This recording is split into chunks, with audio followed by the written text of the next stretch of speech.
It has come down to the final race of the 2017 season to determine the destiny of the International GTOpen Championship. 60 minutes around the circuit to Barcelona, Catalonia. And the culmination of a 14-race season will determine whether or not Giovanni Venturini or Fran Rueda and Victor Bouveng will be crowned champions. It's a very warm welcome from Ben Evans as you join us on a beautiful afternoon here as the pit lane is open. The cars are heading to the grid and the tension could be cut with a knife. We have got a beautifully poised title fight coming in to today's race. Giovanni Venturini leads the standings, having claimed victory alongside Marco Mappelli in yesterday's race. But his main championship rivals, Fran Rueda and Victor Bouveng, the only drivers who could take the title away from the Italian, share the front row of the grid with their Teo Marti Motorsport teammates, Antonio Felix da Costa and Lorenzo Beirao de Viega. The championship situation is like this. Fran Rueda and Victor Bouveng have to finish in the top two. If they win the race and Venturini finishes in 6th or lower, then they've claimed the championship. If they finish second and Venturini finishes in 8th place or lower, then they have won the championship. The BMW pairing have no success seconds in the pits, whereas Venturini and Mappelli have got 25-second handicap and line up in 7th place. Do not go anywhere for the next hour and a quarter. It promises to be an absolutely thrilling way to bring the season to a close, because we've still got a huge field of supercars, all of whom are going to be looking to finish the season on the high, and all of whom are certainly going to be in the mix up at the front of the field. There is the car that has claimed the AM Championship, Luis Silva and Antonio Coimbra in the Sport and U Mercedes. Culmination of another very successful season for the Portuguese pairing, and they have taken AM title success.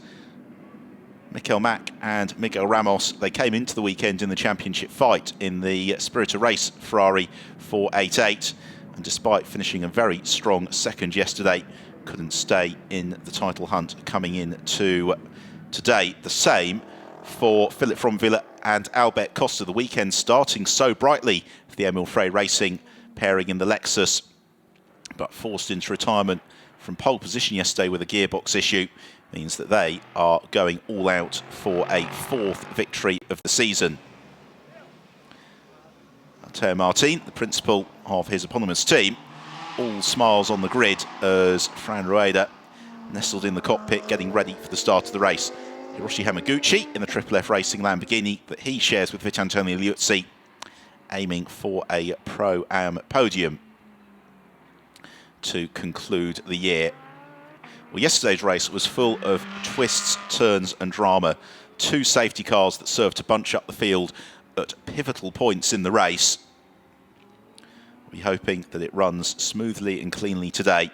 There is the car that will start from pole position. Antonio Felix da Costa this weekend, partnering Lorenzo Beirao de Viega in the sister car of the Teo Marti Motorsport team, and Beirao de Viega victorious in the last 2 of the Sunday races. Indeed, the Teo Marti Motorsport BMWs have won the last 4 Sunday races. Here is the championship leader, Giovanni Venturini.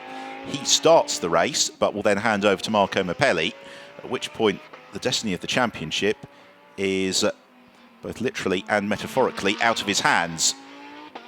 But for Venturini, it's all about getting a clean start. Oliver Wilkinson, one of several newcomers to the championship this weekend in the Optima Motorsport Audi that he shares with Bradley Edson, will start from 15th position. We have also got additional on the grid, the Rinaldi Racing Ferrari of Sergei Borisov, who will be taking to the start of the race, and also Senkia Racing BMW of Jakob Noll and Richard Gonda.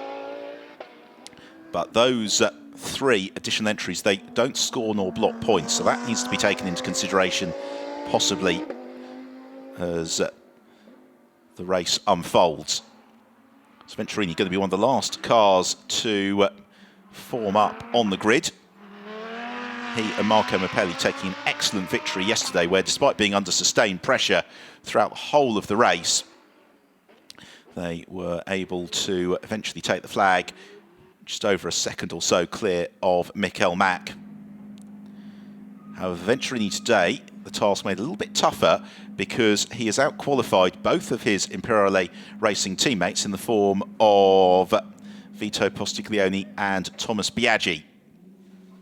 It's a little bit of a traffic jam forming on a very busy grid. As ever, the paddock absolutely buzzing here in Barcelona for the end of the GTOpen season. The last few cars looking to form up on the grid. So the countdown getting underway. So it's a 60-minute race. There is the mandatory pit stop that comes between 24 and 36 minutes of the race. There are the success seconds that need to be considered as well. And it's 25 additional seconds in the pits for Venturini and Mappelli as a result of a victory yesterday, and none for Fran Raider and Victor Bouveng. But pole position for Antonio Felix da Costa. He was in absolutely imperious form throughout qualifying, and we'll be hoping for a good start to the race.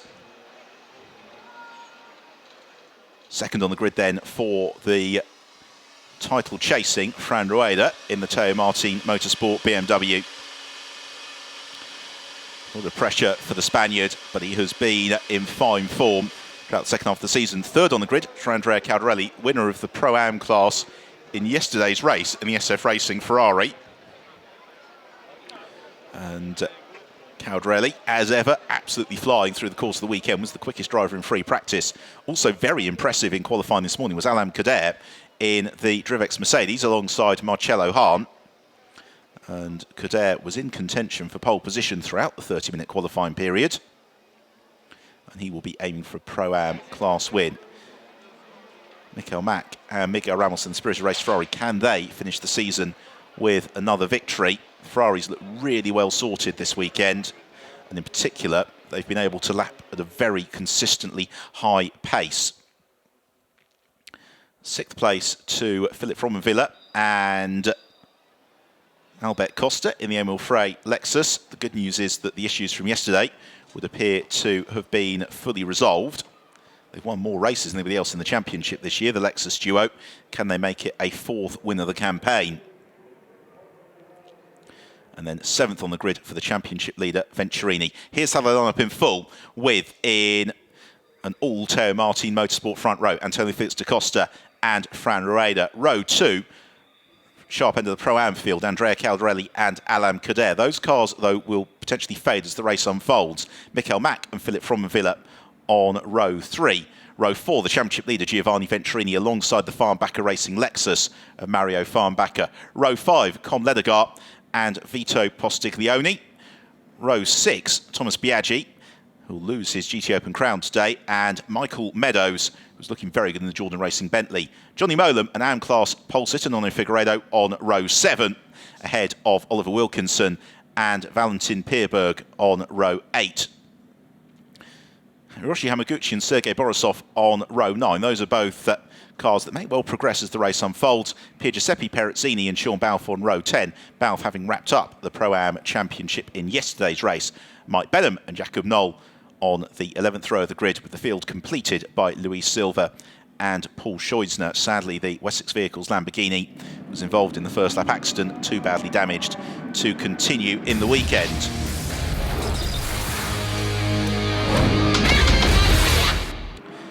The cars waved off onto the formation lap for this, the final race of the International GTOpen season. The championship is going to go all the way to the wire. For Fran Rueda and Victor Bouveng, it's simple. They have got to win or finish second. For Giovanni Venturini, if he finishes in the top five, it doesn't matter what Raider and Bouveng do.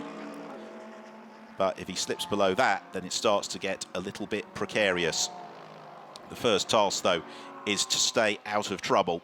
the drivers one final sighting lap, the chance to put some heat into the control compound Michelin tire that they all run on. They had 12 new tyres for the weekend. Have they been able to save some maybe for this final dash towards the championship? Heading into turn 5 now around this sinuous 4.6 kilometre circuit. Giovanni Venturini from 7th on the grid. It's going to be busy for him into turn 1 as we ride in car the Lamborghini Huracan. Venturini just weaving about, making sure he warms the Michelin tire as best he can. As Antonio Felix da Costa paces the field, they then form up side by side in car with Fran Rueda. Just fully focused on the job ahead. And the important thing for both Rueda and Venturini is to stay relaxed, do what they've been doing all season, and that may well be enough to carry both of them over the line. Philip Fromenvilla, chance to challenge for victory. The Emil Frey Racing Lexus, which came out of the blocks so quickly in Estoril back in April, and again was spectacular in Spa. Glimpse there of the FF Course Ferrari of Johnny Molam as the field starting to form up through turn 12 behind the pace car. Yesterday we saw the front row of the grid being swamped at the start after the Imperiale Racing Lamborghinis made an excellent getaway. The Teo Martin Motorsport team, if they can be first and second by the time they come out of the opening complex, that will be the first big hurdle of the afternoon completed. The tension building here in Barcelona as the pace car peels off the road. We're about to go racing for the final time in 2017. This is going to be quite an hour of action as the field all bunch up, waiting for the red lights to change. Who's going to get the jump? Away we go now. And it's a good start from Philip Fromenvilla. Also well away is Andrea Caldarelli, as it is leading down towards turn 1. Antonio Felix da Costa. Fran Rueda is at risk of being bunched into the midfield here as da Costa leads. Turning through in second is Fromenvilla. Then it's Rueda, who's going to be elbowed aside and might lose some ground as others run wide. Through they head at turn 3. Giovanni Venturini is away safely. Vito Postiglione trying to gain a little bit of ground as still Fran Rueda losing out, and he's dropped down into 4th place because it's da Costa who leads. Philip Fromenvilla is second, Mario Farnbacher is third, and Fran Rueda down to 4th. He will hope to gain ground as quickly as possible as he even has a look to the inside of the Lexus into turn 5, tries to craft the opening, and he just got boxed outside as Fromenvilla slithered wide at turn 1. So everybody cleanly through. The pace beginning to build. The Rinaldi Ferrari of Sergei Borisov applies some pressure to Valentin Pierberg. We've got a yellow flag over at turn 6. We'll try and pick out what's gone wrong there in a moment as down towards turn 10. And Rueda is not close enough to make the move on Farnbacher. Then it's Caldarelli with Venturini tucked in just behind him. So Giovanni Venturini getting the jump on Alam Kader and Mikkel Mack through the early stages. Here is a look into the gravel trap for Hiroshi Hamaguchi. That's a real shame for the Japanese driver. Also, Johnny Molam in a big spot of bother. Spun out into the tyre wall, and the FF Course Ferrari sadly picking up a fair amount of damage. Now, is that going to bring out a safety car with the stricken Ferrari trackside when we last saw it? As the field thunder through to complete the first lap. Is Rueda close enough to challenge Farnbacher into turn 1? No, he's not. Now, the Farnbachers have got additional pit handicap time, but Philip Fromenvilla and Albert Costa do not. And really, for Fran Rueda, victory is what he has to aim for. And at the moment, it's teammate Antonio Felix da Costa who leads the way. Second pace Fromenvilla, third Farnbacher, fourth Rueda, fifth Caldarelli, sixth Giovanni Venturini. It's heading towards turn 5, and already Fran Rueda all over the tail of Farnbacher. There is the car of Johnny Molam. He's off the racing line, but it is fairly proximate to the edge of the circuit. No safety car as yet, though, which is good. So the field not yet being bunched up. But the battle is all about this one for third place, because Caldarelli is lurking behind Rueda. Then it's Giovanni Ventrini, who, if he stays where he is, has won the championship. It's now all about the progress that Rueda and Bouvin can make. The answer is not an awful lot just at the moment for Fran Rueda. And for Mario Farnbacher, he wants to finish the season on a high, get a podium finish, if not a little bit better. So he's not exactly going to leap aside and allow Fran Rueda to come steaming past him. And at the same time, for the Spaniard, it's that double-edged sword of, does he push for a move and risk the consequence of that, which is what happened in the chicane, as Caldarelli looks to the inside of the BMW. Rueda just able to shut the door as they hammer down the start and finish straight. Rueda flashes his headlights in frustration. They thunder down towards turn one, and they're all queuing up behind the Lexus as Venturini looks to the inside of Andrea Caldarelli. Nothing doing there. He doesn't need to do anything either, other than he's got Michael Mack homing in onto his tail. Swinging through turn three.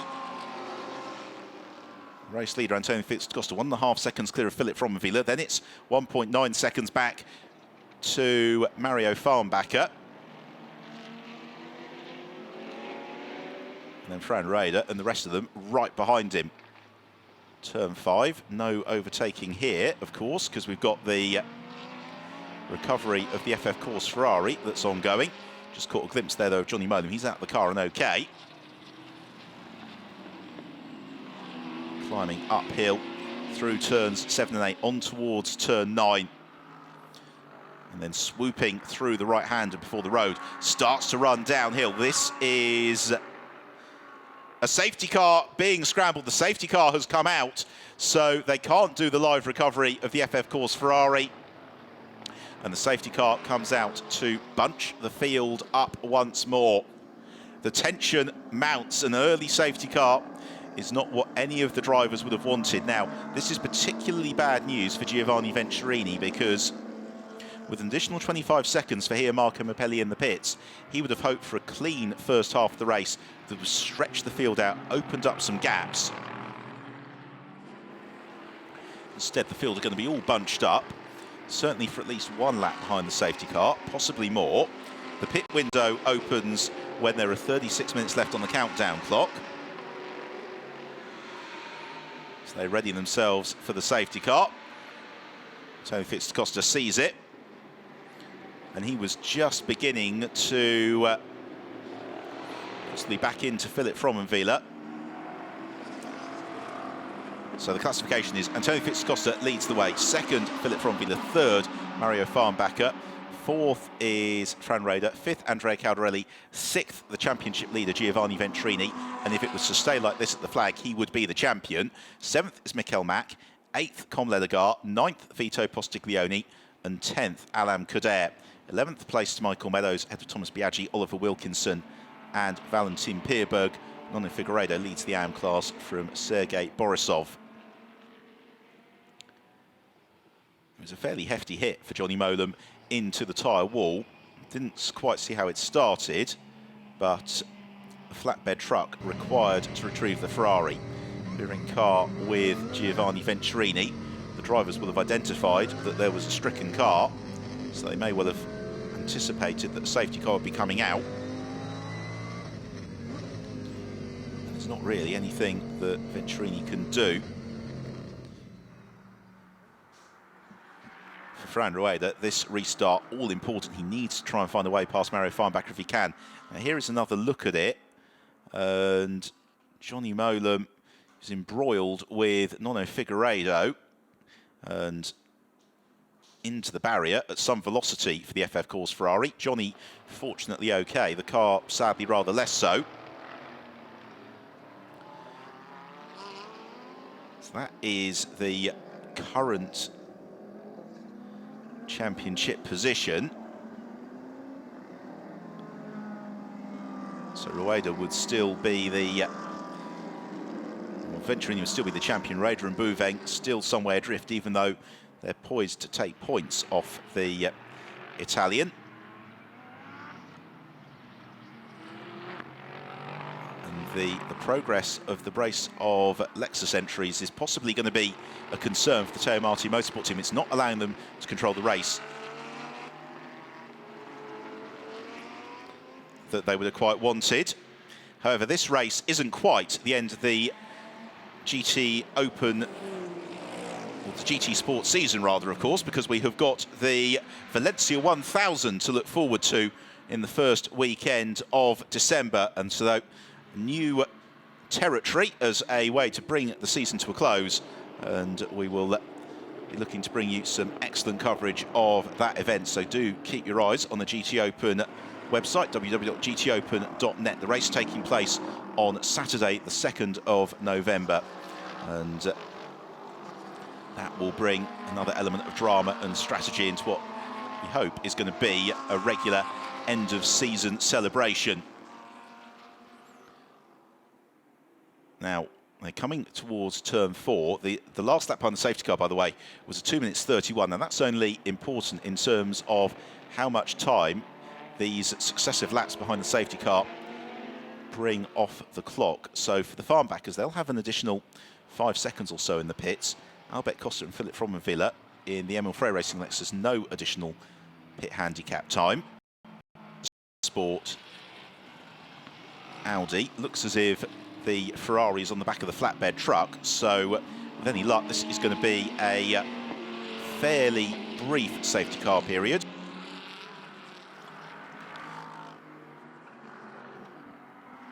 But all the while the tension is mounting. This already 10 minutes in to the deciding race of the International GTOpen season. Just as we got going, the safety car coming out following a first lap incident for Johnny Molam. Giovanni Venturini in 6th position in a championship winning place as it currently stands, given that Fran Rueda got a little bit bounced at the start, dropped from 2nd to 4th. His teammate Antonio Felix da Costa still leads the way.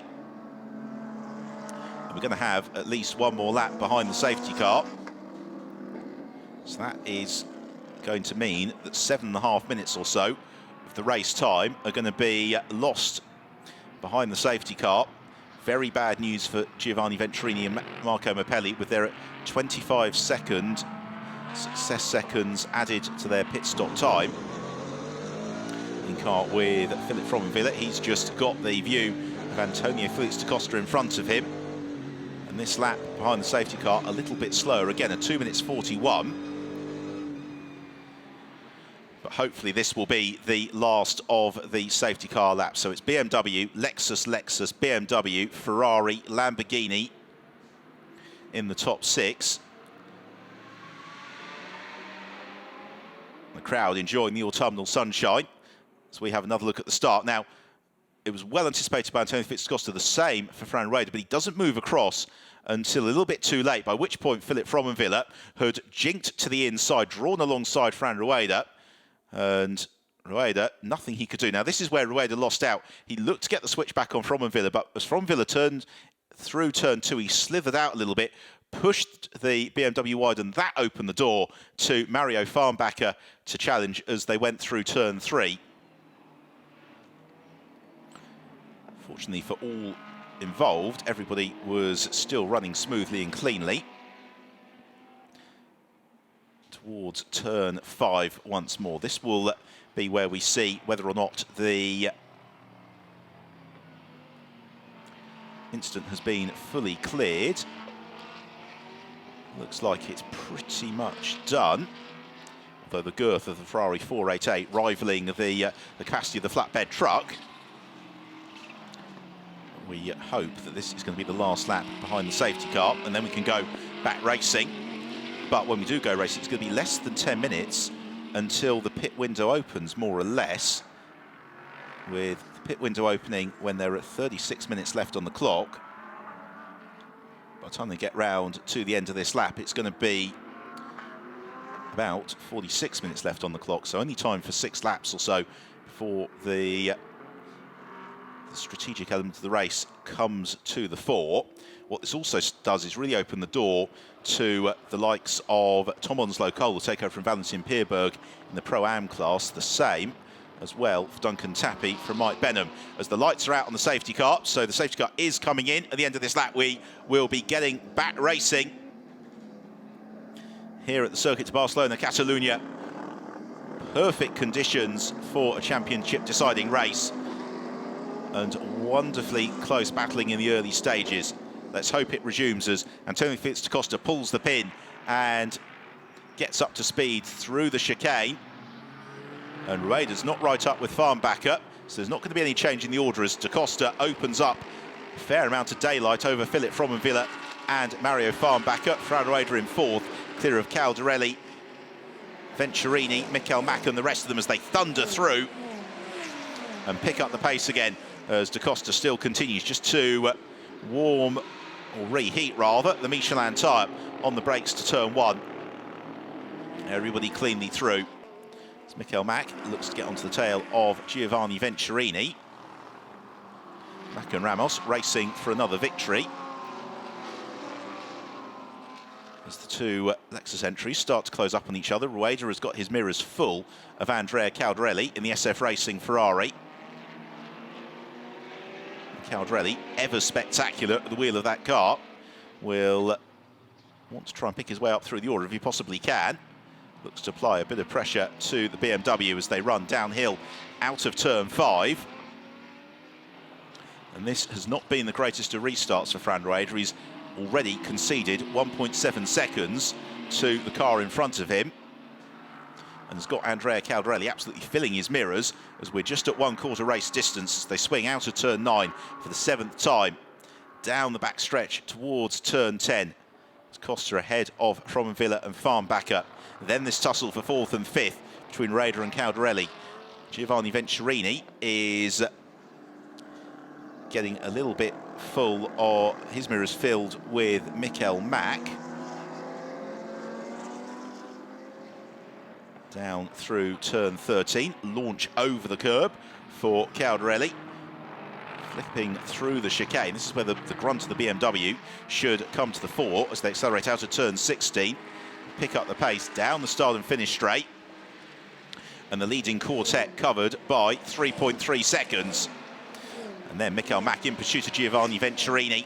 The Imperiale Racing Lamborghini, the championship leader, being pursued by the Ferrari 488. Mikel Mack is on the brakes through turn 1. He's right with Venturini and might fancy a pop here. Maybe not at turn 3, but certainly as they head towards turn 4. And now Giovanni Venturini caught with a difficult decision. Does he really fight for the position, or does he make life easy for Mikel Mack and allow him through? Both options fraught with risk. Meanwhile, Fran Rueda once more closing up onto the tail of Mario Farnbacher. Com Ledegar not able to do much about closing up to Venturini and Mack as the Lamborghini just runs out to the very edge of the road, coming out of turn 5. More flashing of headlights from Mikel Mack. I don't think Giovanni Venturini needs reminding that the Ferrari is there, as Mack accelerates uphill, pursues Venturini through turn 9.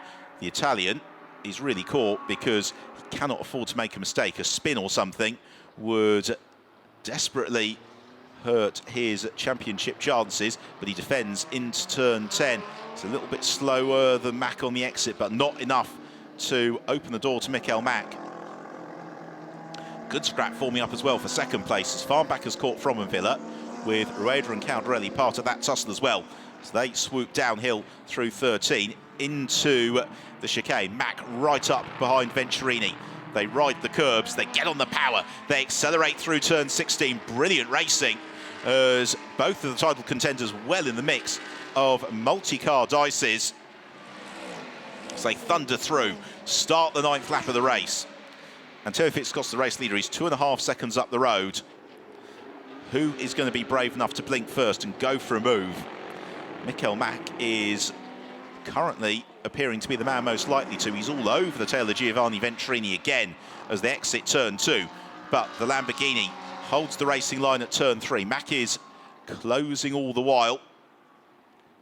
Andrea Caldarelli also flashing his headlights at Fran Rueda. I don't think Rueda will particularly appreciate that in the same way that Venturini, I'm sure, didn't need reminding that Mikael Mack was there. And Rueda looks for the move to the inside of Farnbacher into turn 5, and Rueda's going to go for it. He takes third position, or does he? Caldarelli draws alongside as well as they run through turn 6, and Andrea Caldarelli moves up into third position. Farnbacher loses 2 places. There's a bit of contact between the Lexus and the BMW under braking, and it's all changed suddenly in the fight for third, and it's Andrea Caldarelli who benefits. He moves up. Fran Rueda stays exactly where he was, despite passing Mario Farnbacher, and it all closes up on the brakes into turn 10, and suddenly the race crackles into life. There is always something in these championship deciding races when you need to reach for the superhuman. It seems that the drivers can do it. They can drive around the normal aerodynamic obstacles and all the normal challenges. It's into the chicane. Mack closes onto Venturini. Venturini onto the tail of Farnbacher. Com Ledegaard's got his mirrors filled with Vito Postiglione. As out of the corner, through to complete the 9th lap of the race. This leading train of cars, the top 10, all covered by just 9 seconds. As Caldarelli sets off in pursuit of Philip Fromenviller.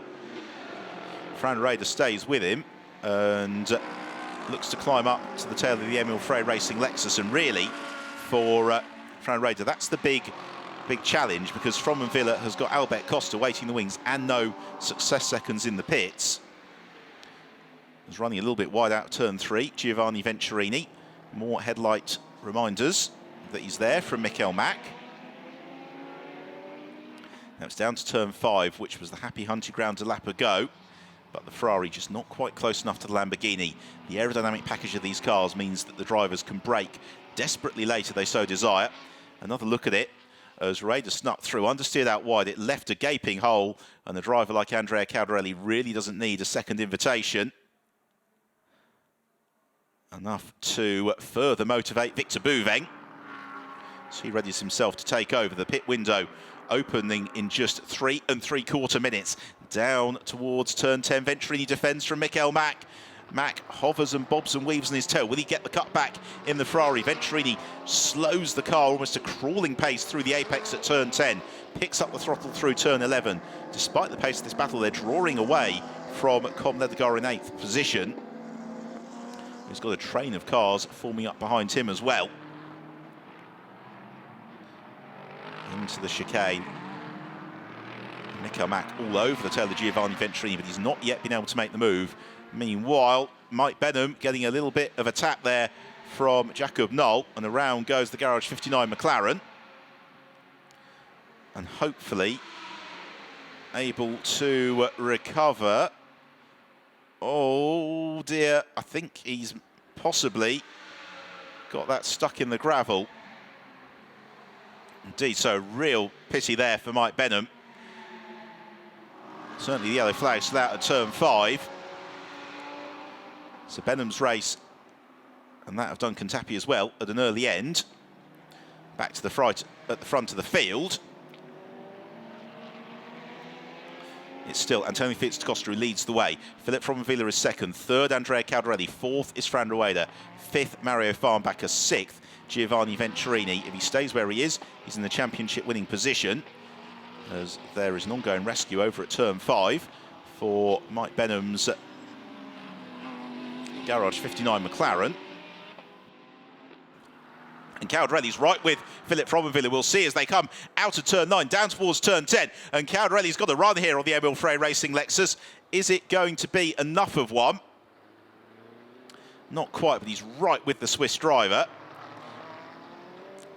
And this may delay Fromenviller. He may try and force the mistake from Fromenviller. Oh, as the Lexus runs wide, the Caldarelli's going to go for a gap that was never there. Just about shuts the door in time. And this is exactly what Fran Rueda would have hoped for, as Fromenviller gets delayed by Caldarelli. He can join in this fight as well. Andrea Caldarelli right with Emil Frey Racing Lexus. Giovanni Venturini still in the championship winning position. Still being kept extremely busy down the front stretch once more, embarking on the 12th lap of the race. The lead of Antonio Felix da Costa now almost 4 seconds, as the agility of the Ferrari 488 in the hands of Andrea Caldarelli being brought to bear somewhat.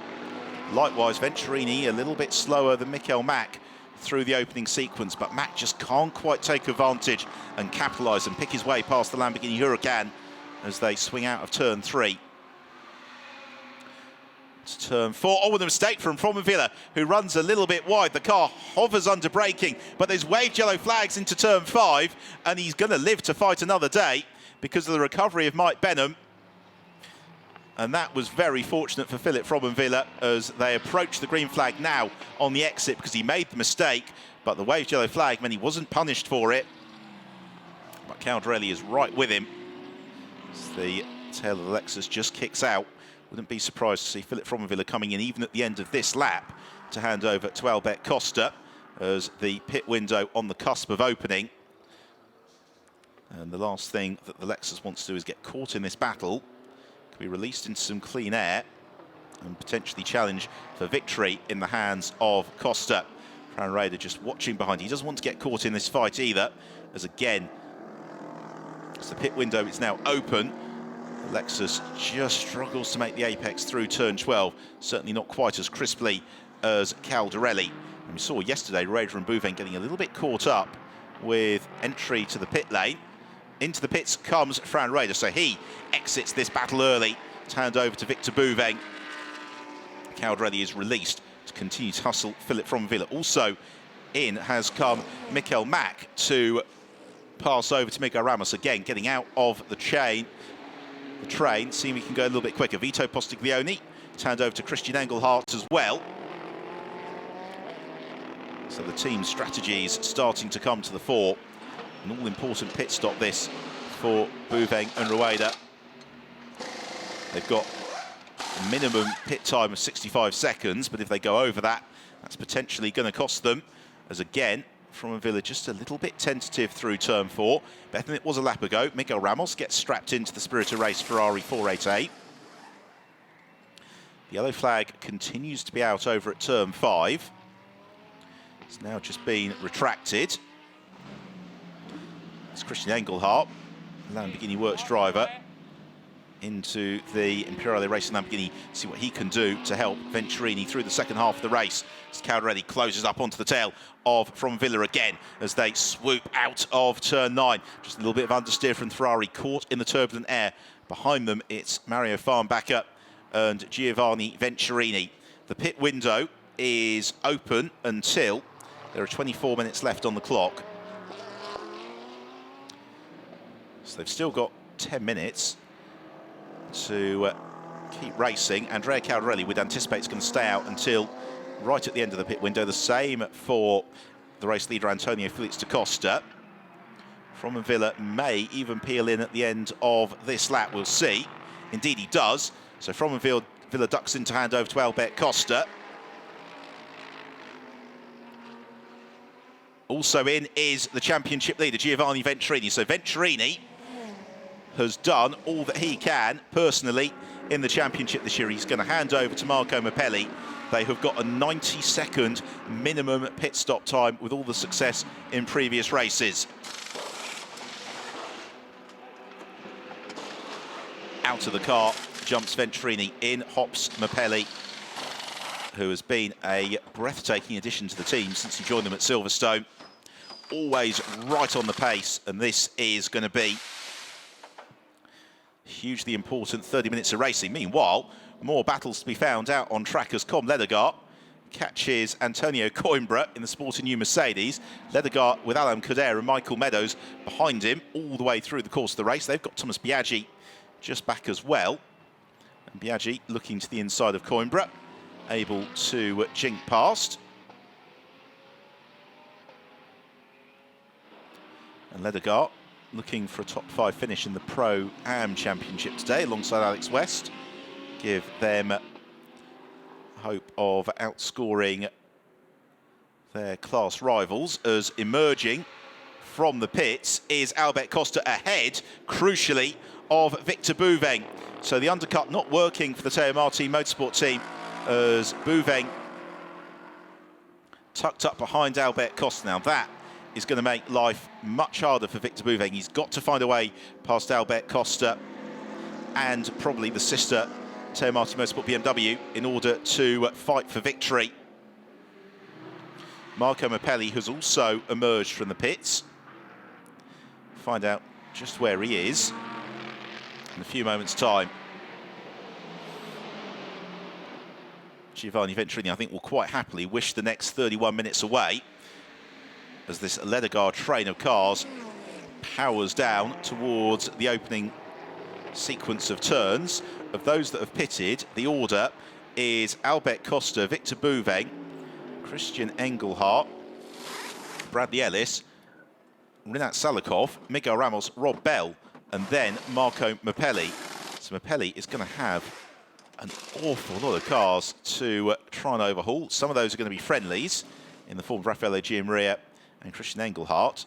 Others will be a little bit tougher to pick their way past. Meanwhile, this is the fight for second in the Pro-Am class to Andrea Caldarelli.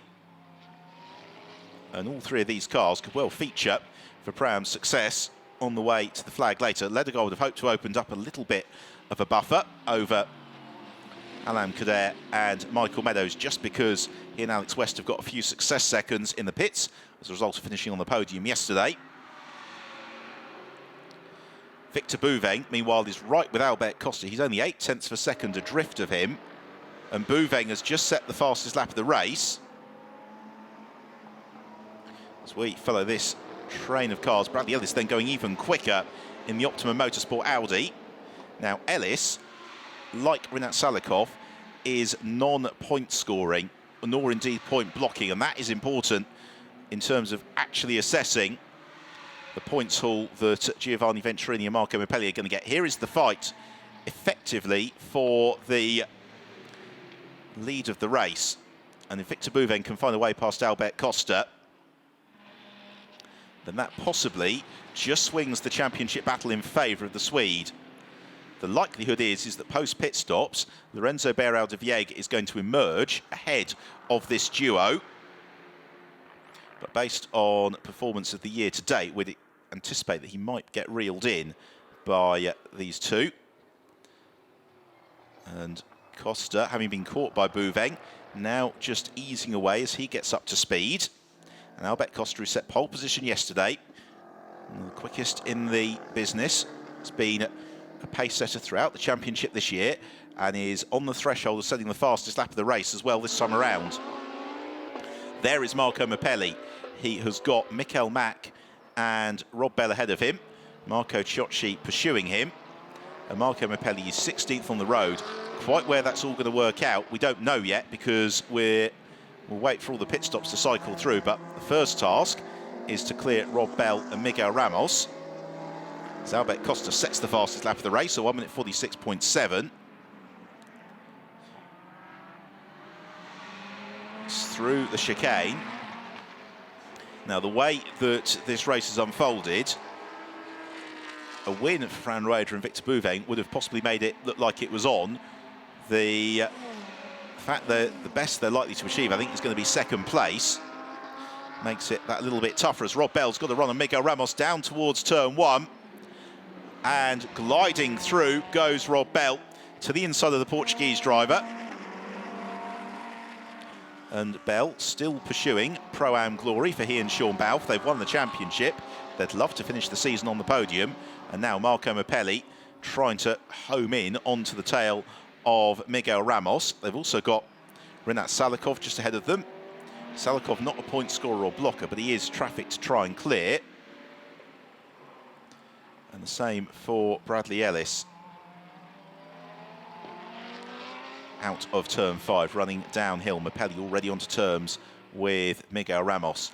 The real challenge here for Marco Mappelli, though, is he can't afford any risky moves. There's contact with Ramos and the car retires. Then that means that second place will be enough for Fran Roeder and Victor Bouveng. Albert Costa, effective race leader, he's 4/10 lap quicker at the moment, Antonio Felix da Costa, and he is beginning to ease away from Victor Bouveng. Fran Raider watches and contemplates.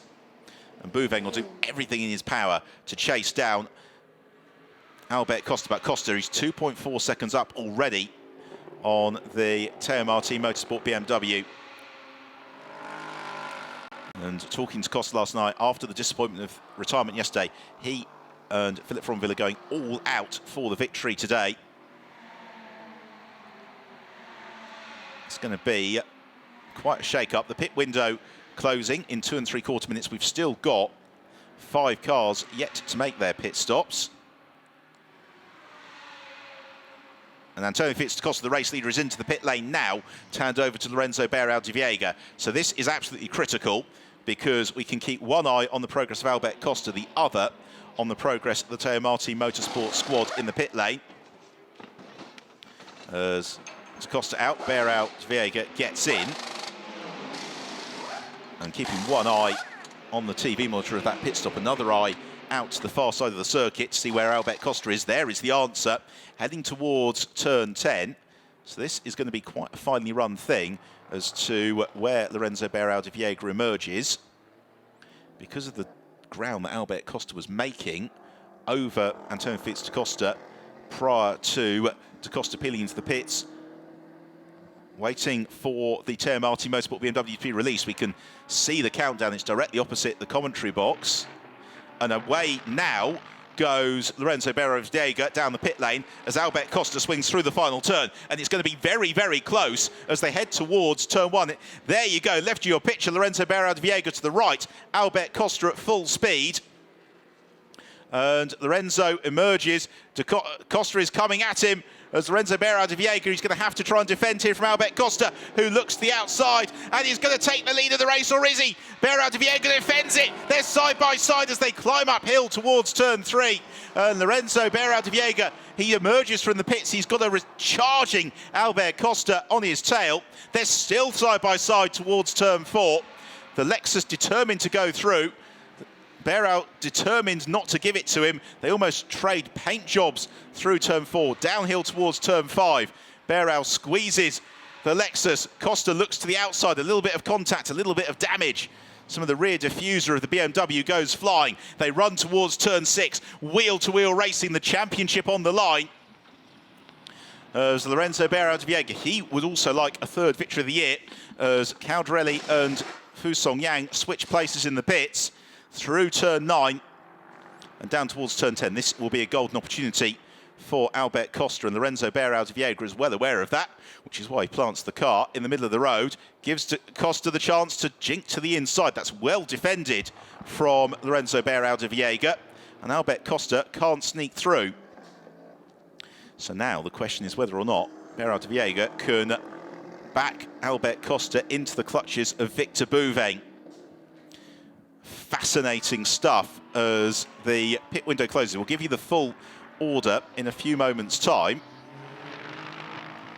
And depending on the progress of Marco Mapelli, this could all be a moot point in terms of this battle at the front of the field. We've also got progress of some of the AM drivers are going to emerge at the front of the field as well to consider. But as they power through, Lorenzo Beirao de Viega, effectively the race lead from Albert Costa. Costa looks to the inside, nothing doing.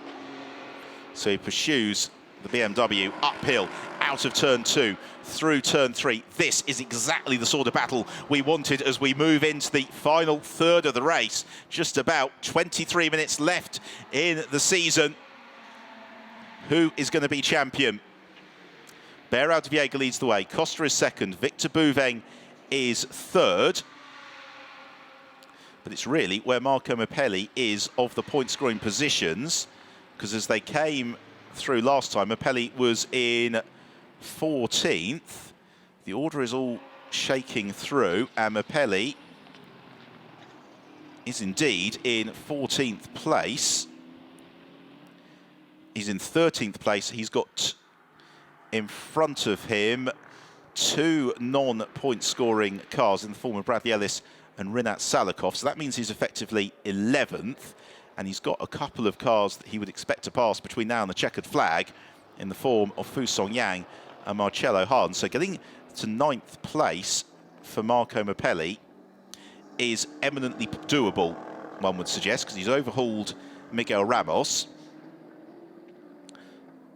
And that means that Fran Rader and Victor Bouvet need to win the race. So Florenzo Berau de Viega ceding that second place in due course to Victor Bouvet wouldn't be enough. He's got to, if he can, try and back Albert Costa into the clutches of Victor Bouvet. Here is Marco Mapelli. He's right with Rob Bell, and in turn, Bell is with Rinat Salikov.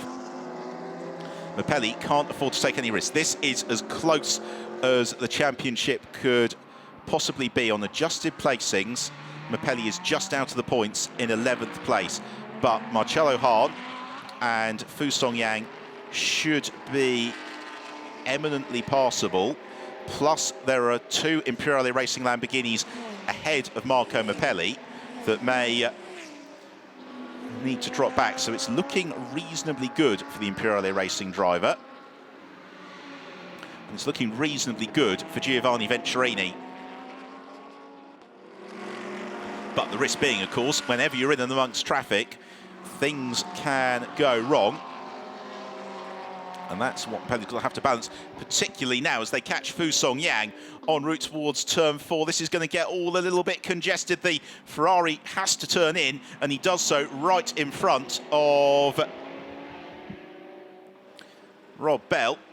Fortunately, they all clear him without any drums. That's one more place gained for Mapelli. He moves up into 12th, effectively 10th position.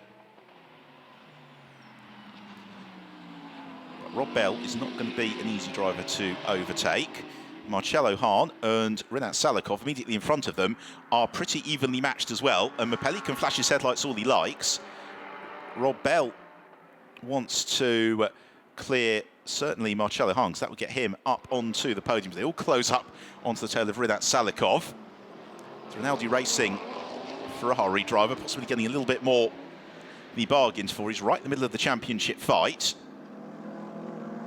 Meanwhile, at the front of the field, Lorenzo Berau de Viega doing an excellent job of slowing Albert Costa, backing him into the clutches of Victor Bouvet. The gap from Costa to Bouvet came down to just 1.7 seconds on the last lap. This is wonderful, wonderful championship deciding racing. Thank you for joining us today here in Barcelona.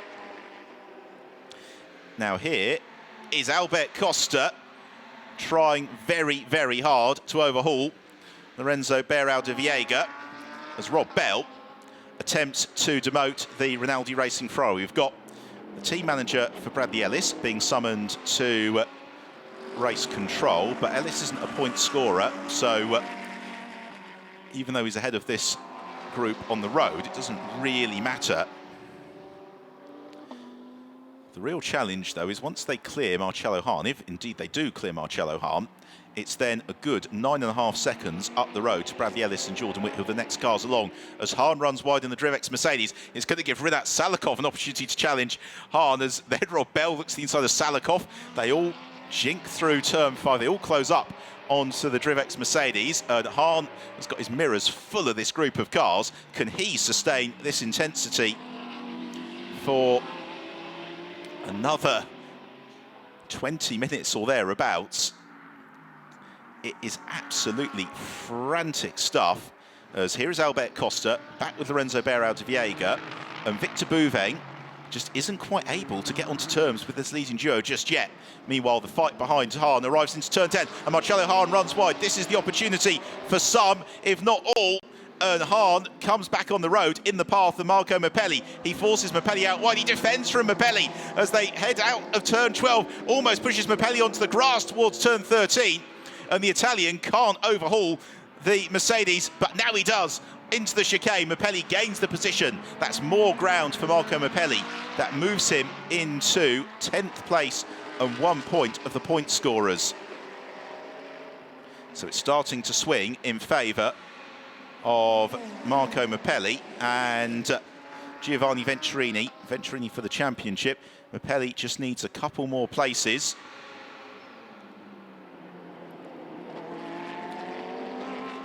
Here is how it all felt in the car with Marco Mapelli. All so smooth and controlled and relaxed. It certainly didn't look like that from the outside as the Lamborghini Huracan darted to the inside of the Drivex Mercedes. Front of the field, Lorenzo Berard Viega still leads the way from Albert Costa. Second place, third place is Victor Bouveng, fourth Christian Engelhardt, and Engelhardt is closing very rapidly onto that leading group of cars as well. Dominic Farnbacher is fifth, Rafael Gianmaria is sixth, seventh is Jordan Witt, eighth is Bradley Ellis, ninth is Rinat Salikov, but neither Ellis nor Salikov score points, so effectively ninth in the points is Rob Bell, and 10th in the points is Marco Mappelli. So Mappelli needs to clear two more cars. Now Lorenzo Berard Viega is caught here because Victor Bouveng just doesn't seem to be able to get onto terms with this leading duo at all. And Bouveng in third place, which is where he currently is, won't be winning the championship at all from third position. So at the very least, to give Bouveng a fighting chance, the Teo Martin Motorsport squad need to engineer a way for Bouveng to move ahead of Lorenzo Berard Viega.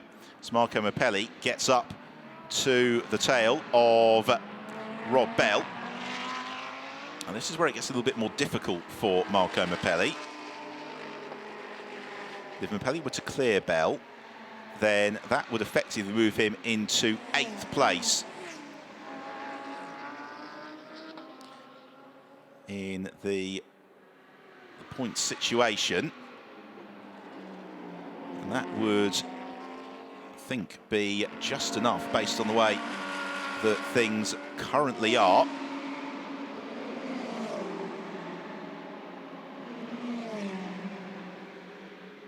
All tense on the Teo Martin Motorsport pit wall. As looking to challenge.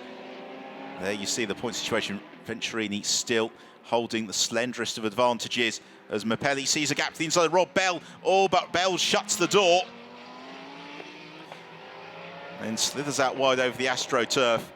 And this is an absolutely fantastic battle. Mappelli flashes his headlights. We've got 5-second time penalty for Bradley Ellis because he didn't obey pit lane handicap. That doesn't really, I think, matter in the great scheme of things.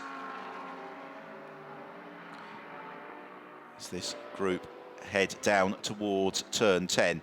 Christian Engelhardt is now closer to Victor Bouveng than Victor Bouveng is to Albert Costa, as Marco Ciocci scythes to the inside of Marcello Hahn. Now that is important in the context of the Pro-Am Championship because it would, I think, bring Giuseppe Perezzini to second in the standings, and Alex West may even lose out third in the standings to Valentin Pierberg, given the progress of the SPS Automotive Mercedes. So here's the leading trio, and then Bouveng is just a little bit distant. He's got Christian Engelhardt looming on his tail. And Bouveng just can't get below the 1 minute 48.5 second bracket. And that's the worry here, is that Lorenzo Berard Viega is certainly keeping Albert Costa about a second or so adrift of his optimum pace, but Victor Bouveng can't match that of the pace of his teammate and slides a little bit coming through turns 7 and 8. And the opportunity is disappearing, especially now as Marco Mappelli has moved up ahead of Rob Bell. So Mappelli gains another position, moves him to 10th overall. It moves him to 8th of the points scoring positions. And as it stands, that is going to make life a lot easier for Giovanni Venturini with an eye towards claiming the championship. That's how it happened into turn 4. Mappelli saw a gap to the inside, was able to carve through, took the place. Here's how it looked from the Italian's perspective. Nice and straightforward. Another position gained for Venturini. Immediately Mappelli is up with Rinat Salikov. But it's after he clears Salikov that Mappelli has got quite a lot of clear air to try and chase down. But it's not going to mean an awful lot given the pace and positioning of Victor Bouveng. Through the chicane. And the Lamborghini tries to get on terms with the Rinaldi Racing Ferrari, but Salikov has been very impressive all weekend at the wheel of the green Ferrari. And that continues to be the case in the race this afternoon. But Mapelli might be near enough to have a little bit of a run into turn one. He certainly forces Salikov to think about defending. But Mapelli couldn't get the overlap as they hit the brakes. So nothing doing. But he looks to the inside at turn three. That's a brave move.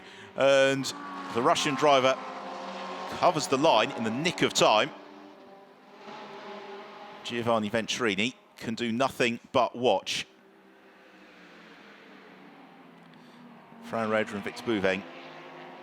10 points is not going to be enough. Because, in fact, 12 points would be enough. Where Mapelli is now, he doesn't need to make any more progress unless Victor Bouveng were to move into the lead of the race. As now, ahead of Salikov goes Mapelli. He's got clear air, he can get the power down, he can pull clear, he can see what he can do about reeling in Bradley Ellis and Jordan Witt. He's got 11.25 minutes to run. Still so much potential for something to go wrong for either of the championship challengers. But the Imperiale Racing team, that is a big step forward. Now, here is the front of the field. Lorenzo Beirao de Viega with Albert Costa in pursuit. The gap back to Victor Bouveng out to 5 seconds now. And Bouveng is going to be caught. He has been caught by Christian Engelhardt. Now, if Engelhardt can find a way past the Teo Martin BMW, that is going to absolutely resolve the championship in favour of Marco Mapelli. Because Engelhardt's going to be able to prevent any late race manoeuvrings from the Teo Martin Motorsport team. And this is the real challenge for Lorenzo Beirao de Viega, because he backs off the pace too much. Then Albert Costa's going to be through like a shot. At the same time, Victor Bouveng is really struggling now with pace. He's gone up to a 1 minute 49.1, even as Lorenzo Beirao de Viega has just dipped into the mid 1 minute 48 second bracket.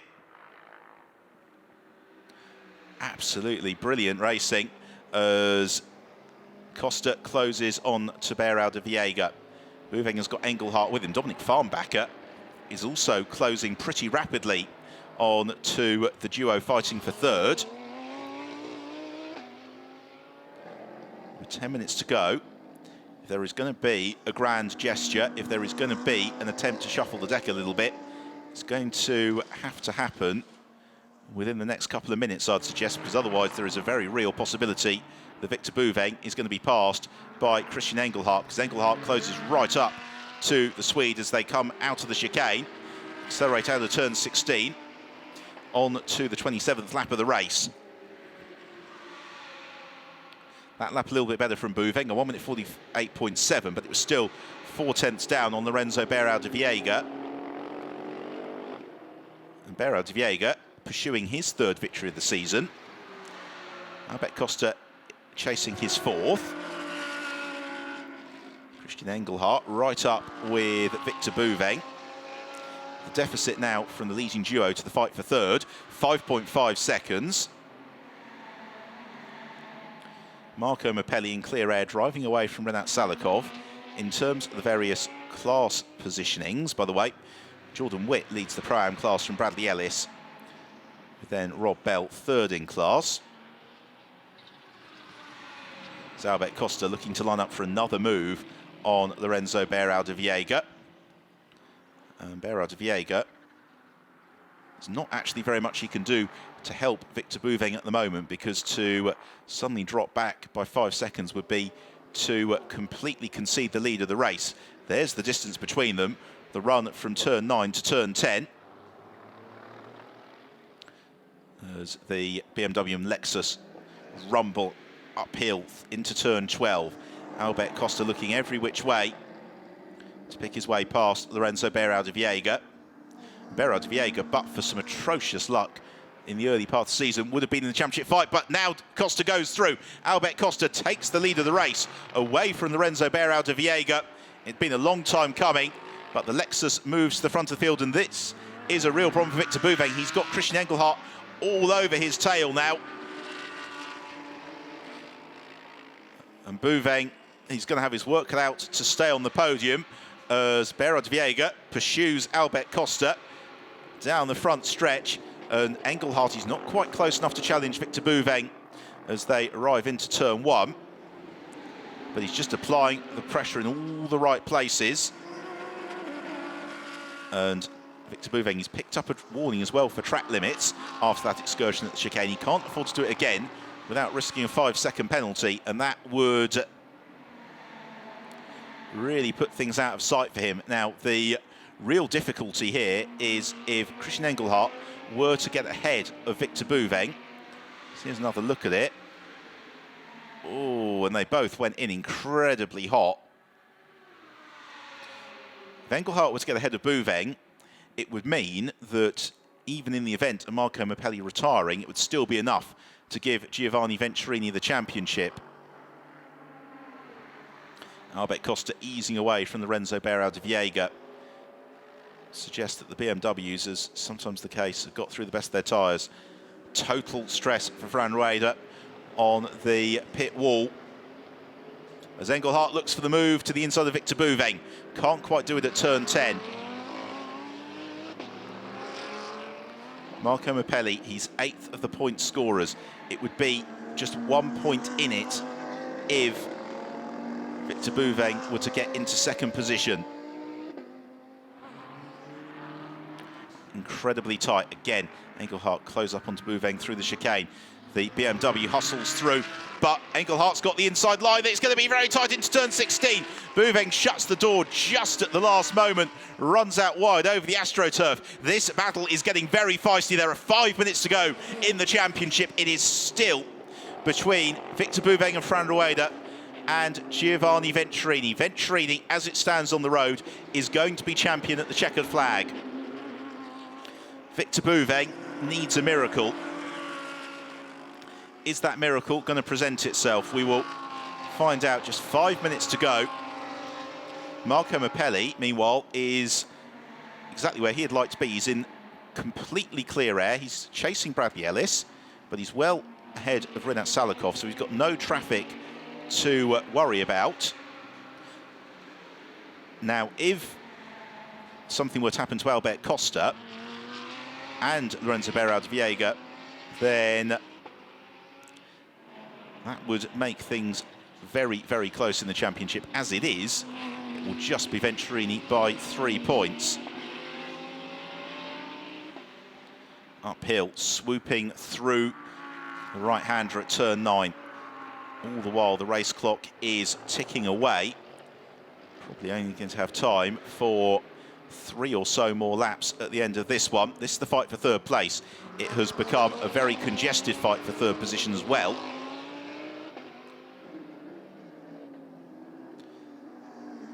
As Christian Engelhardt, he doesn't want to have any contact with Victor Bouveng. Wants to keep it clean and fair, of course. Bouveng is having to defend on parts of the circuit where he'd really rather not. And Engelhardt, again, looking for that switch back to the inside at turn 16. He can't quite do it. And this time around, it's all neat and tidy as now Dominic Farnbacher joins the mix and Rafael Echevarria. 4 cars for third place in the late stage of the race. Lorenzo Beira de Viega is 6.9 seconds up the road. Nothing much that he can do to support Victor Bouveng now. Albert Costa leads the way. He's going to net the full 15 points. Round turn 3, on towards turn 4. Fantastic scrap, this. Meanwhile, Jordan Witt and Bradley Ellis are having a brilliant tussle as well for the lead of the Pro-Am class. Rinat Salakov leads the Am class. We've got a car that has pulled off over at turn 4. We'll find out who that is in a few moments' time.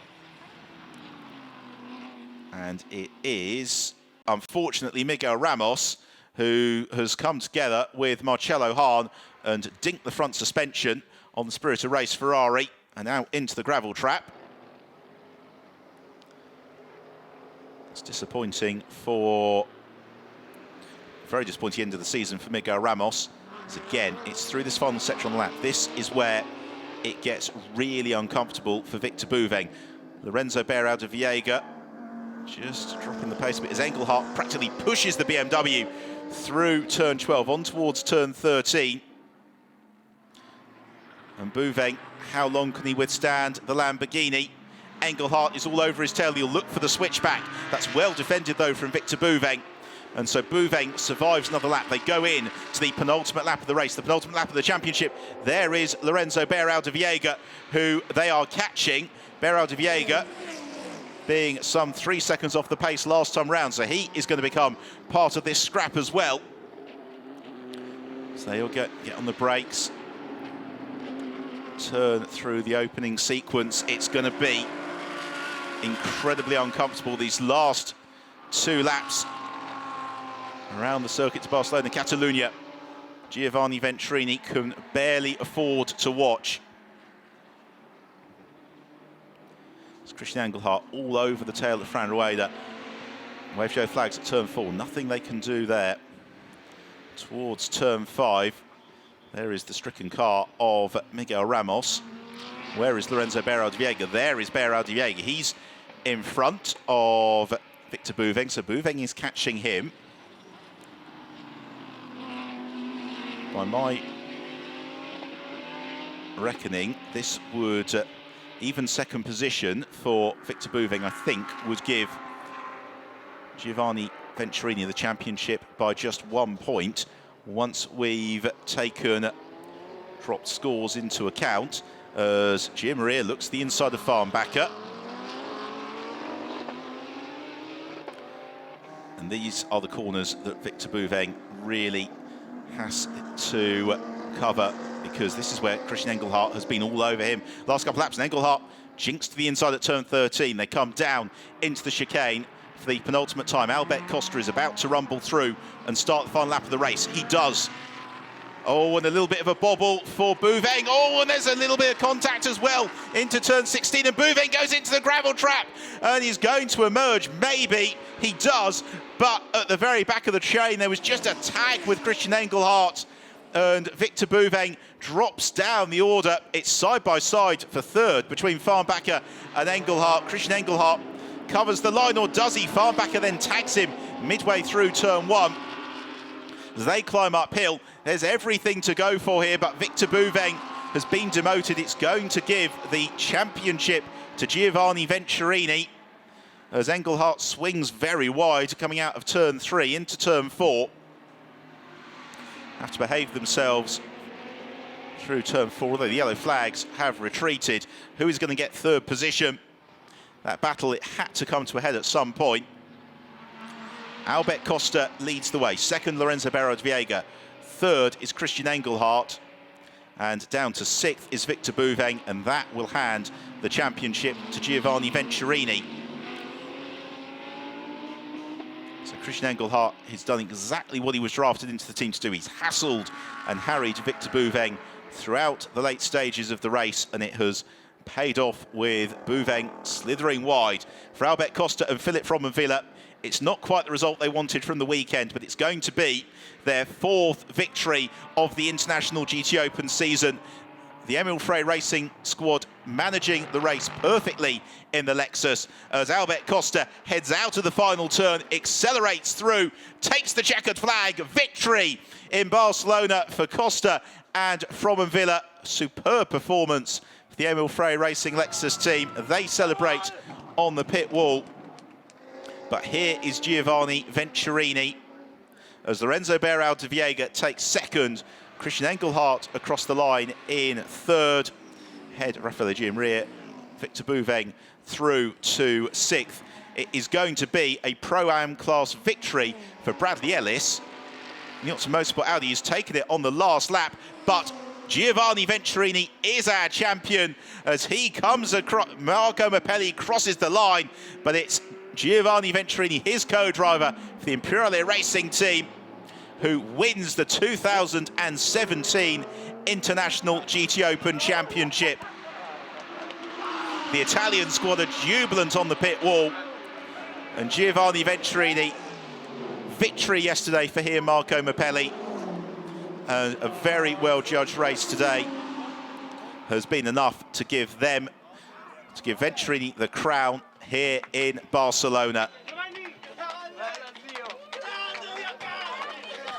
And the release of tension on the pit wall for Giovanni Venturini. It's been a horrible 30 minutes for him since the pit stop. And he can now finally afford to relax and enjoy the moment.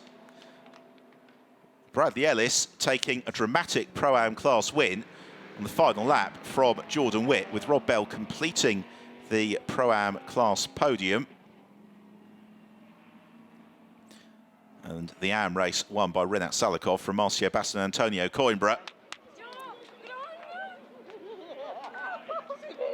It's going to be a long time before Giovanni Venturini stops smiling. It's been a fantastic campaign for him, as Albert Costa and Philip Fromvilla taking the victory from Lorenzo Beraldiviega and Antonio Felix da Costa. Vito Postiglione and Christian Engelhardt completing the podium ahead of the farm backers, and Thomas Biaggi and Raffaele Ginrier. Victor Bouveng and Fran Rueda gave it everything they could, but in the end they could only finish in 6th, with Marco Mappelli in 7th place alongside Giovanni Venturini. Pro-Am honours to Bradley Ellis and Oliver Wilkinson, and to Jordan Witt and Michael Meadows. And the AM class reclaimed by Renat Salikov, well up inside the top 10, as unfortunately we did lose Mike Benham and Johnny Molam to instance fairly early on. So there is the classification in the championship. Giovanni Venturini, our 2017 champion, from Fran Rueda and Victor Bouveng. Albert Costa and Philip Fromavilla finishing in 3rd, ahead of Thomas Biaggi, tied on points with Mikel Mack and Miguel Ramos, and Dominic Feinbacher up to 6th, with a very strong last weekend of the season. Lorenzo Beraldiviega into 7th place. It was all the drama that we hoped for a championship decider. And for Giovanni Venturini, he has finished in the points in every single race this year and is a very, very worthy champion. Albert Costa savouring the moment. He's taking his time to get back to Parc Ferme, and why not? Pole position yesterday, it was possibly going to be enough for the championship fight, but that retirement really hurting his chances, as Marco Mappelli heads into pit lane and Parc Ferme.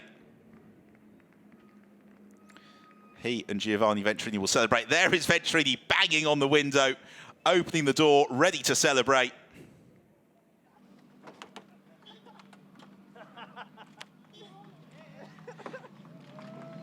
Absolute delight for Giovanni Venturini. He celebrates on the roof of his Lamborghini Huracan. A very, very special moment for Giovanni Venturini. Thumbs up all the way. Receives congratulations from Christian Engelhardt. Marco Mappelli comes to join him as well. And in amongst all of this, Albert Costa has got nowhere to park as he tries to make his way into victory lane. The Imperiale Racing Lamborghini team, we first saw them in the International GTOpen in Monza last year. They have given everything to the 2017 Assault, and it has worked out extremely well. Smiles and cheers, an absolutely jubilant scene at the foot of the podium in Barcelona. Always the case at the end of the season. As Albert Costa attempting, if he can, to get the Emil Frey Racing Lexus up to the first place marker. Thumbs up from Marco Mappelli. A very mature and assured drive from Mappelli. He took the risks when he needed to.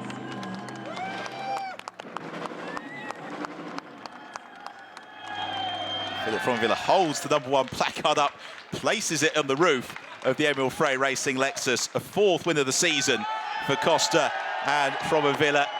Albert Costa delighted as he celebrates with Villa.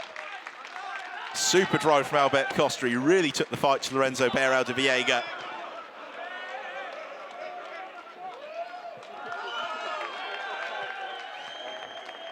As Costa and Villa celebrate on the roof of the Lexus. Mapelli and Venturini receive the congratulations. We will hope to hear from our various winners in a few moments' time. Jubilant scenes at the foot of the rostrum. And in Parc Fermé. Absolutely thrilling race for the International GTOpen as well. The championship fight in the balance really all the way until the penultimate lap when Victor Bouvin went through the gravel at turn 16, and that was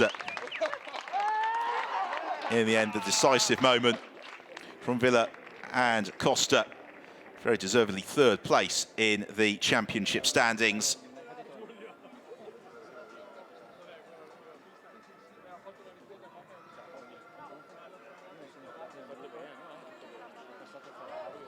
Still plenty to debrief from the race. Just high tension, but today for Venturini and Mapelli, they stayed out of trouble, and it was enough to give Giovanni Venturini the crown.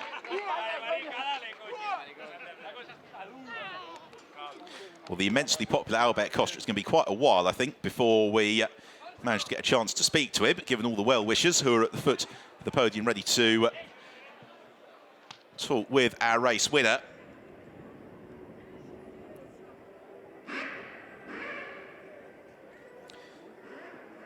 And all is suddenly calm once more. So let's go and hear from our race winners. Philip from Villa, Albert Costa, last winners of the season. Crazy race. Yeah, I think after yesterday we deserved this win. The team worked so hard, amazing job. They worked, I think, until 2 o'clock in the morning to make the car ready for today.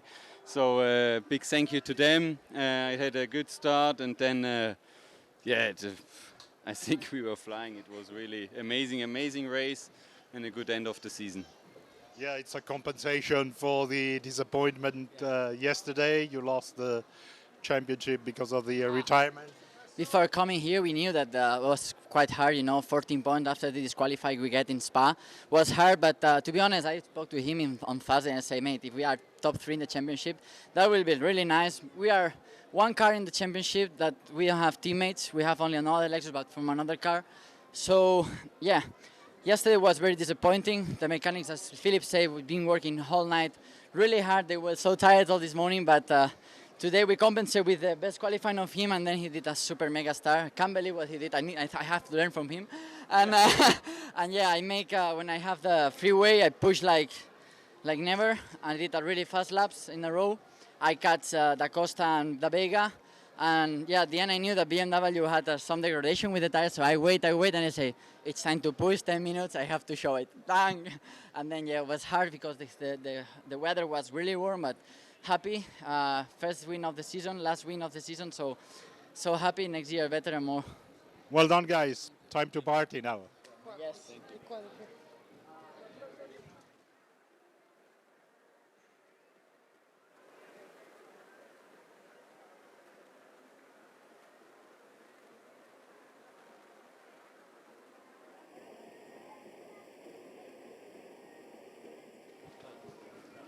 Giovanni Venturini, champion. It was stressful, eh? To be honest, I don't know what what happened in the last 2 laps, because I closed my eyes and I waiting the end.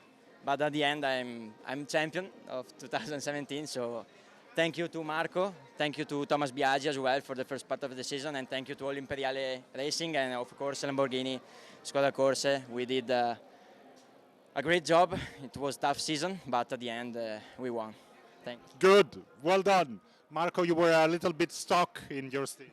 Oh yeah, with 25-second penalty and after 4 laps of safety car, well, it's difficult all the time. But the team managed, our penalty very well, and we did the maximum today and the last season, so in all the season. So compliments to Imperiale, Giovanni, and Lamborghini.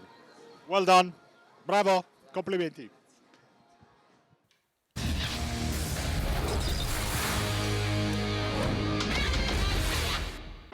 The Teo Martin Motorsport BMWs locked out the front row of the grid for the final race of the season. It was Antonio Felix da Costa who sprinted into the early lead, but the championship contending car of Fran Rueda got bounced down the order through the opening sequence as he lost out to Philip Fromvilla on the way into turn 1, was then pushed wide at turn 2, and that opened the door to Mario Farnbacher to sneak through. Meanwhile, further on the first lap, Johnny Molam, having a home together with Nono Figueiredo, putting Molam out of the race and bringing the safety car out. That served to bunch up the field, and when we did get back racing, Rueda gambled all, looked to make the move on Farnbacher, but it also opened the door to Andrea Caldarelli, who was able to jink through and ahead of the BMW. Fortunately for Mike Benham, it was a race that ended in disappointment. That spin ended him in the gravel.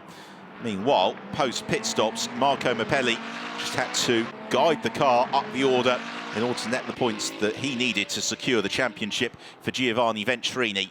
And Mappelli, as is ever the case, did a fantastic job of achieving just that. It wasn't exactly pleasant watching for Venturini, but once Mappelli was able to move clear of Rinat Salakov thereafter, he could ease away. This was the move that decided the race. Albert Costa to the inside of Lorenzo Beraldiviega late on. As for Fran Rueda, it all came to naught. So final win of the season for Albert Costa and Philip Fromvilla, the Emil Frey Racing Lexus squad, ending the year on a high. Second place to Lorenzo Beraldiviega and Antonio Felix da Costa, with Marco Mappelli finishing in 7th, and that was enough to give the championship to Giovanni Venturini and the Imperiale Racing Lamborghini team. A moment to savour for our race and championship winners. So onto the rostrum in 3rd place, Vito Postiglione and Christian Engelhardt.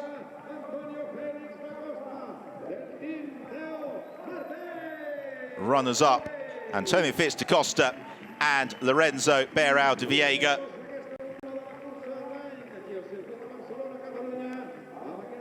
And race winners for the Emil Frey Racing Lexus team,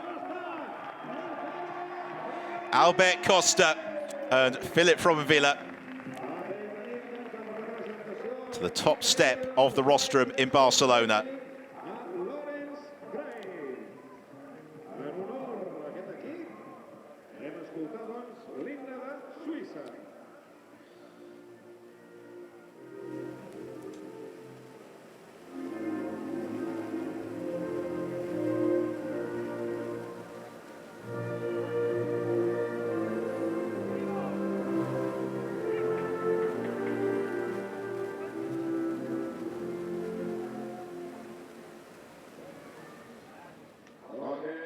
The Swiss national anthem to salute the Emil Frey Racing Lexus team, winners of the final race of the international GTOpen season at Circuit de Barcelona, Catalunya.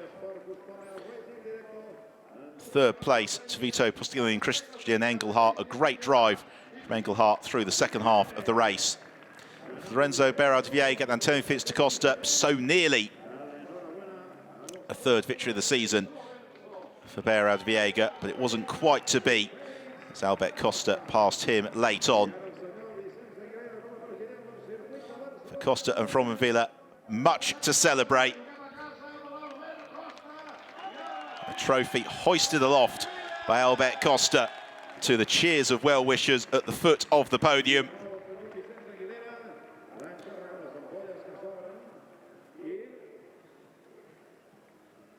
And the winning team, Emil Frey Racing. The Lexus has been supremely competitive all year. Car scoring 6 of the 14 wins, 4 of them coming to Albert Costa and Philip Fromvilla. And after the smiles with the trophies, time to make merry with the bubbly and celebrate in Barcelona.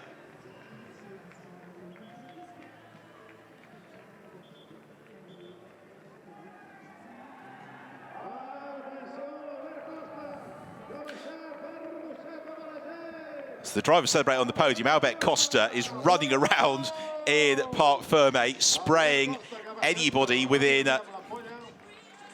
the radius of his bottle of bubbly. Wonderful scenes at the end of a fantastic season of racing in the International GTOpen. We'll now turn our attention towards the Pro-Am podium. And again, excellent race in the Pro-Am class, decided late on in favour of Bradley Ellis, Oliver Wilkinson in the Optima Motorsport Audi, ahead of Jordan Witt and Michael Meadows in the Jordan Racing Bentley, and then Rob Bell and Sean Balfe, our Pro-Am champions in the Balfe Motorsport McLaren. So an all-British Pro-Am podium.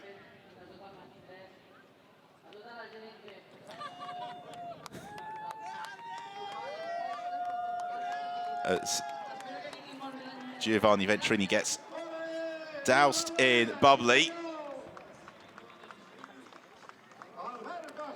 Fantastic scenes at the podium, and it's going to take a long, long time for this triumph to sink in for Giovanni Venturini. Such a tense weekend after victory yesterday. He really did have the advantage in the championship, but you never know until the race has unfolded. So third place and another podium for Pro-Am champions Sean Balfe and Rob Bell. Runners up, Oliver Wilkinson and Bradley Ellis. So the penalty, once taken into account, means that Jordan Witt and Michael Meadows taking the Pro-Am class victory. Or are they? No. Our timing stream was right. It is onto the top step for Oliver Wilkinson and Bradley Ellis. Runners up, Michael Meadows and Jordan Witt.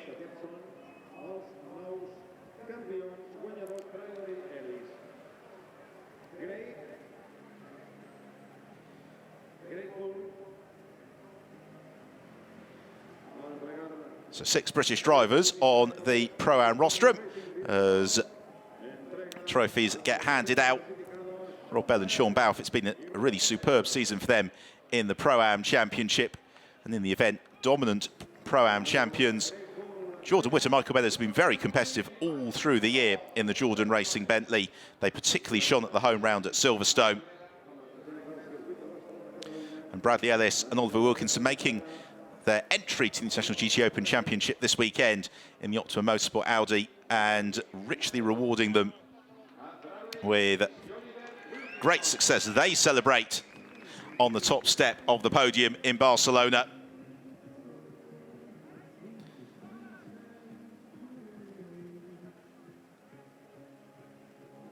Once the photos have been posed for, time to celebrate once more.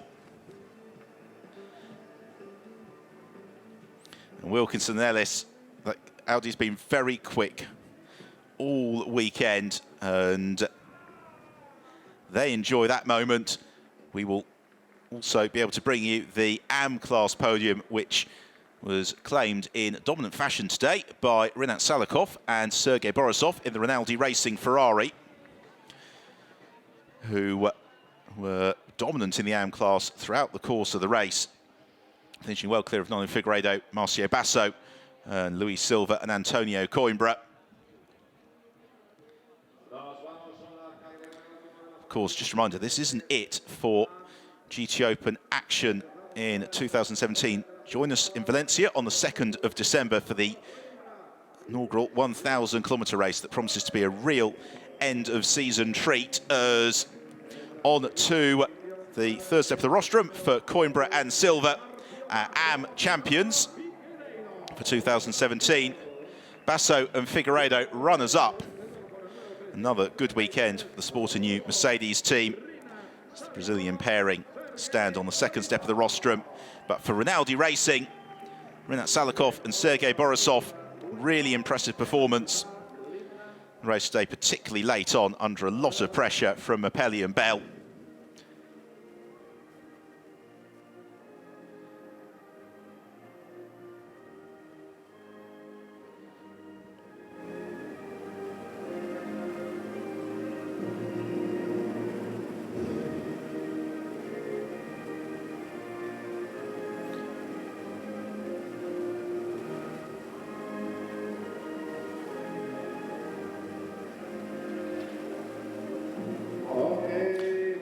It's been a brilliant season of racing in the International GT Open. Thank you so much for joining us through the course of 2017.